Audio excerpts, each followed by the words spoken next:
कामना बंडगर माडगाव जे आठ जे घटना घडल्या ते राजकारणामध्ये, पण मी आजपर्यंत कुठल्याही पक्षात गेलेलो नाही. आठसूमध्ये मी नाराज होतो काही कारणास्तव, कारण मी माडगाव पंचायती गणापासून मी पंचमीला इच्छुक होतो, पण काही कारणास्तव ते राष्ट्रवादी काँग्रेस यांची आघाडी धर्मामुळे काही समस्या आल्या, त्यामुळे ते मला तिकीट नाही भेटलं.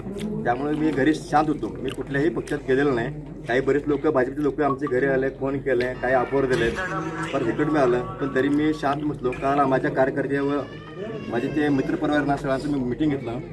सगळ्यांचा रिस्पॉन्स असा भेटला की आपण ह्या ठिकाणी आपण राहिलं बरं, कारण आपण 10 वर्ष झालं आपण रायपेठसोबत आपण आहोत, एकनिष्ठ कट्टर आहोत आणि कुणाचं हे आपण जे असं म्हणत नाही. आणि जे माझे कार्यकर्त्यांना सांगितले आपण ज्या ठिकाणी आहोत त्या ठिकाणी आपण घरापाशी राहू असं म्हणल्यावर आपण ते निर्णय घेतले. मी 10 वर्षाला आता रायपेठसोबत आहे, आता पुढील वेळी आता जेपर्यंत आहेत आपण रायपेठसोबत राहू. आणि जे जिल्हा परिषद गटामध्ये आहेत ना, रायपेठला आपण 100% निवडून येणार आणि पंचमी गटातून आपण लीड देणार, त्यात काय वाद नाही. आणि गुलाल हे आमचाच आहे. राष्ट्रवादीचे जिल्हा सरचिटणीस कामण्णा बंडगर यांनी 2-4 दिवसापूर्वी इच्छुक होते. या आठवड्याभरात जे काही झालं ते पार्टीशी एकनिष्ठ आहे, माझ्याशी एकनिष्ठ आहे.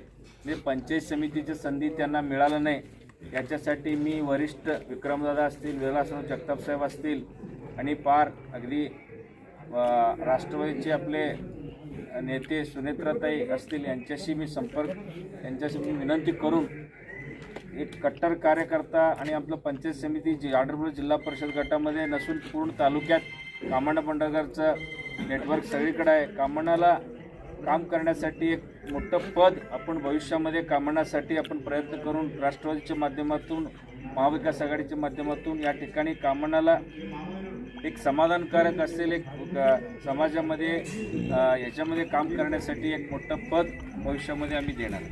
Press the bell icon on the video and never miss another update.